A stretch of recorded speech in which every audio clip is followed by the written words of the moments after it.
जिस समय आपकी मृत्यु हो जाएगी, आपको पकड़कर यम के दूत जो भक्ति नहीं कर रहे हैं, आप जी को धर्मराज के दरबार में, न्यायाधीश के दरबार में खड़ा कर दिया जाएगा, जो काल का न्यायाधीश है। और वहां जाकर के आपसे पूछेंगे कि भाई निकाल क्या लाया गठड़ी में, दिखा तेरा परस, कितनी माया इकट्ठी करके लाया तू। जो पूंजी लेकर गया था मनुष्य के श्वासों की, अब दिखा कितना कमा के लाया। फिर ये नीचे को मुंह कर लेगा ऐसे। पुण्यात्माओं, ये जब मनुष्य शरीर छूट जाता है उस समय इस प्राणी के साथ ऐसे बीतती है जैसे सौपन में क्या देखते हैं कई बार एक गरीब व्यक्ति, और क्या देखता कि कार में बैठा जा रहा है। एक बताया था व्यक्ति, कहने लगा मैं आज सपने में ऐसा देखा कि जैसे कार में बैठा हूं और कार चला रहा हूं, और ब्रेक लगाया, आगे एकदम कोई ऐसी स्थिति आ गई, ब्रेक लगाया, जोर से पैर मारा और रजाई फटी हुई थी उसकी, उस रजाई में का पैर आर पार हो गया।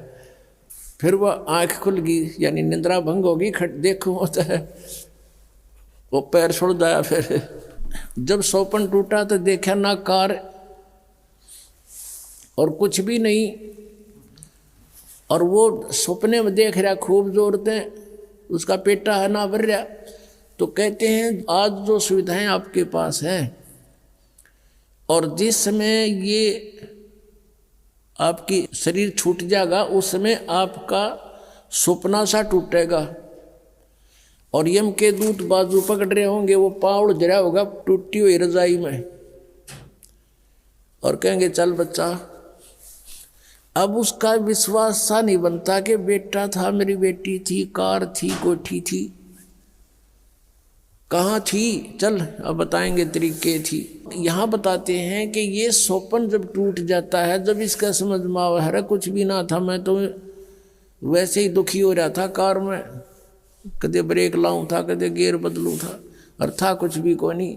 तो ये जो आज आप देख रहे हो, जब सपना टूटेगा, आपका मृत्यु होगी, आपको ऐसा लगेगा अरे के था, कौन सा बेटा, कहाँ बेटी, कहाँ कोठी, कुछ भी नहीं था। अब समझ लेना सपने के बाद आपको क्या प्राप्त होता है, याद रह जाती है वो। तो धर्मराज के दरबार में जा करके इसको खड़ा कर दिया जाता है।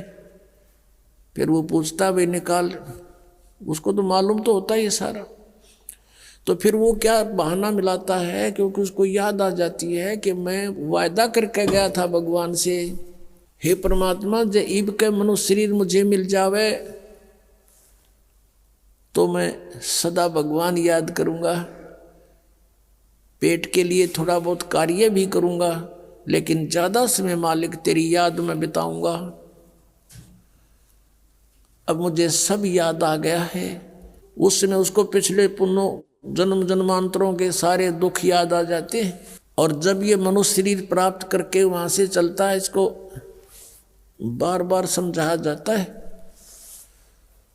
कि अब के गलती मत करना। तो ये कहता नहीं जी, पीछे गलती बनी सो बनी, आगे नहीं करूँगा। माँ के गर्भ में भी इसको याद रहता है। माँ के गर्भ से बाहर आते ही इसके ऊपर तीनों गुणों का ऐसा एकदम प्रभाव बन जाता है, ये सब भूल जाता, अचेत हो जाती आत्मा।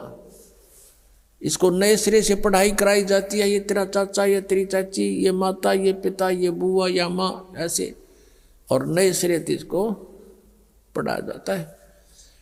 अब जब तक हम सत्संग में नहीं आते और सतगुरु नहीं मिलते, नकली संतों के सत्संग से भी लाभ नहीं, क्योंकि उनके पास ना नाम ना ज्ञान। उद्देश्य उनका अवश्य है कि हम सत्संग सुनावा, लेकिन सत्संग है ही नहीं उनके पास।